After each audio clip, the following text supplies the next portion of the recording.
Good morning. Karthika పురాణం 4వ అధ్యాయము ప్రారంభం. దీపారాధన మహత్యం. జనక మహారాజా నదీ స్నానం యొక్క మహత్యము విన్న తర్వాత వశిష్ఠుల వారిని చూచి, ఓ మహాత్మా, అమృతం వంటి మీ పలుకులు వింటూ ఉంటే ఎంతో పరవశత్వం కలుగుతోంది. ఎంత విన్నప్పటికీ తనివి తీరటం లేదు. కార్తీక మాసంలో ఏ దేవతలను ఉద్దేశించి వ్రతం చేయాలో నా యందు దయతో చెప్పమని కోరుతున్నాను. నా కార్తీక మాస ప్రభావం వివరించమని ప్రార్థించాడు. వశిష్ఠుల వారు ఆ మహారాజు కోరిక విని కార్తీక మాస మహత్యము వివరించసాగారు. మహారాజా, సకల పుణ్యాన్ని ప్రసాదించే కార్తీక మాస ప్రభావం గురించి చెబుతాను, సావధానముగా విను. ఈ కథలను వినటం వలన సకల పాపములు పోతాయి, సకల పుణ్యాలు ప్రాప్తిస్తాయి. కార్తీక మాసములో సాయంకాలం శివాలయంలో ఈశ్వర ప్రీతి కొరకు దీపారాధన చేసి అన్ని పుణ్యాలు ప్రాప్తించును.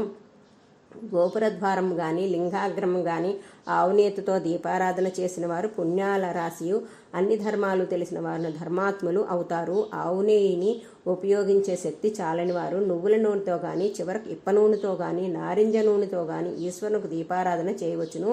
వీటిలో ఏది దొరకనప్పుడు ఆముదంతోనైనా దీపారాధన చేయవచ్చును. ఈ వ్రతం పుణ్యం కొరకు కానీ ఆర్భాటం కొరకు కానీ ఏదైనా ఫలితాన్ని ఆశించి కానీ పేరు ప్రఖ్యాతుల కొరకు కానీ ఏ విధంగానైనా సరే తెలిసి చేసినా తెలియక చేసినా దీపారాధన మహిమ పొందగలుగుతారు. దీనికి చక్కని ఒక కథ ఉంది, చెబుతాను విను అంటూ ఈ విధంగా చెప్పసాగిన. పూర్వకాలంలో పాంచాల దేశాన్ని పరిపాలించే ఒక మహారాజు అష్టభోగాలు అనుభవిస్తున్నాడు. సంపదల్లో కుబేరునికి మించిపోయాడు. అతనికి ఎంత సంపద ఉన్నప్పటికీ సంతానం లేకపోవటం వల్ల మనశ్శాంతి లేకపోయింది. బిడ్డలు లేని వారికి సద్గతులు కలగవని నమ్మకం వలన సంతానం పొందాలనే వ్రతాలు దానాలు చేశారు. చివరకు గోదావరి నదీ తీరం చేరుకుని అక్కడ తపస్సు చేయడం మొదలుపెట్టాడు. ఆ రోజు ఆ విధంగా తపస్సు చేసుకుంటూ ఉండగా గోదావరిలో స్నానం చేసే నెపంతో ఒక నల్పుడైన ఒక మునిని తపస్సు చేసుకుంటూ ఉన్న రాజును చూచి, రాజా, నీవెందుకు తపస్సు చేసుకుంటున్నావని అడిగాడు. రాజు సత్యవ్రతుడైన ఆ మహామునికి నమస్కరించి తన తపోకారణాన్ని వివరించాడు. అది విన్న మహాముని దయ కలవాడే, మహారాజా, కార్తీక మాసంలో స్నాన జప దానాదులు చెయ్యి. సాయంకాలం శివాలయంలో దీపారాధన చేసినట్లయితే నీకు తప్పక సంతానం కలుగుతుంది అని చెప్పి దీవించి వెళ్ళిపోయాడు. ఆ మహారాజు ముని పలుకులు శిరస వహించి సంతోషంతో రాజధానికి చేరుకుని కార్తీక మాసంలో సదాశివుని భక్తి శ్రద్ధలతో ఆరాధించాడు. నిత్య దీపారాధన గావించాడు. ఆ మహత్యం వలన పట్టపు రాణి గర్భవతి అయ్యింది. ఒక శుభలగ్నంలో పుత్రోదయం అయ్యింది. ఆ రాజు ఆనందానికి అంతులేదు. ఆ శుభ సందర్భంలో బ్రాహ్మణులకు వస్త్రములు రత్నభూషణాదులు సమర్పించి సంతోషపరిచాడు. తన బిడ్డకు శత్రుజిత్ అని నామకరణ చేశాడు. శత్రుజిత్తు శుక్లపక్ష చంద్రునిలే దినధనాభివృద్ధి నందుతూ రూపలావణ్యాలు గల సూర్యుడయ్యాడు. యుక్త వయసు వచ్చిన తర్వాత ధనమదంతో గురువుల్ని ద్విజుల్ని ద్వేషించేవాడయ్యాడు. జాతి సంకరణాన్ని ప్రోత్సహించేవాడుగా అయ్యాడు. ఆ పురంలోనే ఒక బ్రాహ్మణుని భార్య ఉంది. తుమ్మెదల వల్లే నల్లనైన ముంగురులతో, నిండు చందమామ వంటి ముఖంతో, చిగురాకు వంటి పెదవులతో, చిలుక పలుకుల వంటి పలుకులతో, చేపకండ్ల వంటి కన్నులతో, లేత చిగురాకులంటి వంటి పాదాలతో, అరటి కంబల వంటి తొడలతో, సన్నని నడుము కలిగి సౌందర్యంతో రతీదేవిలా చూసి వాళ్ళ దృష్టిని ఆకర్షిస్తూ ఆమెను ఒకరోజు రాకుమారుడు చూశాడు. ఆమె అందానికి ఆశ్చర్యపోయాడు. ఆమె పొందు కోరాడు. ఆమెను సమీపించి తన కోరిక చెప్పాడు. ఆమె కూడా రాజకుమారిని అందచందాలు ముగ్ధురాలైంది. అతని కోరిక కాదనలేకపోయింది. ఇద్దరూ ఒక రహస్య స్థావరాన్ని ఏర్పరచుకున్నారు. ఆ బ్రాహ్మణ స్త్రీ రాత్రి వేళ తన భర్త నిద్రపోయిన తర్వాత రాజగృహానికి పోయి రాకుమారిని సంతోషముగా గడిపి భర్త మేలుకొన్న ముందే ఇంటికి చేరుకునేది. ఈ విధంగా కొంతకాలం జరిగింది. ఆ బ్రాహ్మణ స్త్రీ చెడ్డ ప్రవర్తన అందరికీ తెలిసింది. ఆమె ప్రవర్తన భర్త కూడా అనుమానించాడు.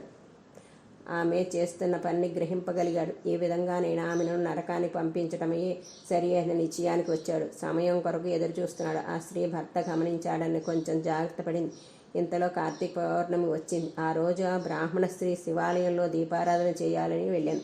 అదే సమయానికి రాకుమారుడు శివాలయానికి వచ్చాడు. ఇద్దరు కళ్ళు కలిసా. వాళ్ళిద్దరూ తమ కోరిక ఆ గుడిలోనే తీర్చుకోవాలనుకున్నారు.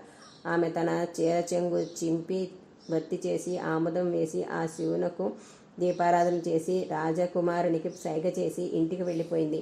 రాజకుమారుడు తన కొరకే దేవాలయంలో వేచి ఉంటాడు కాబట్టి భర్త ఎప్పుడు నిద్రపోతాడా అని ఎదురు చూస్తుంది. అవమానంతోనూ అనుమానంతోనూ కృషించిపోతున్న ఆమె భర్త ఆమెలోని కంగారును గమనించి నిద్ర ముంచుకొస్తున్నట్లు నటిస్తూ దొంగ నిద్రపోయాడు. ఆమె తన భర్త నిద్రించినట్లు నమ్మకం కుదిరిన తర్వాత రహస్యంగా శివాలయం వద్దకు వచ్చింది. దీపపు ప్రమిద నిండుగా ఆముదం పోసి ఒత్తి పెద్దదిగా చేసి దీపాన్ని ప్రజ్వలింపజేసి ఆ వెలుగులోనే రాజకుమారునితో ఆనందాబ్దిలో మునిగిపోయింది. ఆమె కూడా రహస్యంగా వచ్చిన ఆమె భర్త మెల్లగా తలుపులు వేసి కత్తితో భార్యను పొడిచి వెంటనే రాజకుమారుని కూడా హత్య చేశాడు. రాజకుమారుడు కోపంతో ఆ బ్రాహ్మణ్ణి చంపేశాడు. ఈ విధంగా ముగ్గురు ఒకేసారి కార్తీక పౌర్ణమి సోమవారం నాడు చనిపోయారు. ప్రాణాలు తీసుకుని పోవడానికి యమలోకం నుండి యమభటులు పాసాయుధాలు పట్టుకుని వచ్చారు. శివలోకం నుండి శివకింకర్లు వచ్చారు. శివదూతుల రాజకుమారుని బ్రాహ్మణ్ణి బారిన విమానం మీద కైలాసం తీసుకుపోయారు. భయంకర ఆకారాలతో ఉన్న యమభటులు ఆ బ్రాహ్మణ్ణి కాళ్ళు చేతులు కట్టి యమలోకాన్ని తీసుకుపోతున్నారు. అప్పుడు ఆ బ్రాహ్మణుడు భటులను చూసి, ఓ యమభటులారా, ఏమిటి అన్యాయం? మీరు పొరబడి ఉంటారు. రాజపుత్రుడు, నా భార్య పాపాత్ములు, అలాంటి వారు విమానం మీద కైలాసం పోవడం ఏంటి? సదాచార సంపన్నుడైన నన్ను మీరు ఎందుకు తీసుకువెళ్ళుచున్నారు? నేను ఏమి పాపం చేశాను? చెడ్డవాళ్లకు గౌరవం, మంచివాళ్లకు శిక్ష కలుగుటకు కారణం ఏంటి అని బ్రాహ్మణుడు అడిగాడు. యమదూతలు నవ్వుతూ ఆ బ్రాహ్మణునితో ఇట్లా, ఓ విప్రోత్తమ, నీ ఇల్లాలు దురాచార పారాయణురాలు, మోహం కలది. అయినప్పటికీ తన చీర కొంగుతో ఒత్తి చేసి దీపారాధన చేసింది. ఆ రాజకుమారుడు మిక్కిలి కామచిత్తముతో కూడి ఉన్నవాడైనప్పటికీ నూనెను పాత్రలో పోశాడు. నూనె కార్తీక ప్రభావం వలన వారిరువురి పాపాలు నశించిపోయి కార్తీక సోమవారం అజ్ఞానంతో అయినా దీపారాధన చేయువాడు యోగేంద్రుడు అవుతాడని చెప్పిరి. శివలోకం పోతూ ఉన్న రాజకుమారుడు వారి మాటలు విని జాలితో కార్తీక సోమవారం తాను పెట్టిన దీపపు పాత్ర ప్రభావం ఆ బ్రాహ్మణుడికి దారపోసింది. దానివల్ల ఆ బ్రాహ్మణుడు యమలోకము నుండి తప్పించుకొని తానును విమానం ఎక్కి కైలాసం వెళ్ళిపోయాడు. అందువలన కార్తీక మాసంలో తప్పకుండా దీపారాధన చేయవలను. అలా చేయని వారు మహానరకం పొందుతారు. కార్తీక మాసం అంతా శివాలయంలో కానీ కృష్ణాలయంలో కానీ దీపమాలలు ఉంచి ఆరాధన చేస్తే వారికి దివ్య జ్ఞానం కలుగుతుంది. తన్మూలముగా పునర్జన్మరహితమైన పరమపదం కలుగుతుంది. కార్తీక మాసంలో ఏ స్త్రీ కానీ పురుషుడు కానీ తమ శక్తి కొలది శివకేశవుల ప్రీతి కొరకే దీపారాధన చేయడం వల్ల పాపాలు పోతాయి. ఓ జనక మహారాజా, నీవును కార్తీక మాసంలో ఈశ్వరాలయానికి తోరణాలు కట్టించు. నీకు అన్ని పాపములు తొలగిపోతాయి. అంతేకాక ముక్తి కూడా లభిస్తుంది.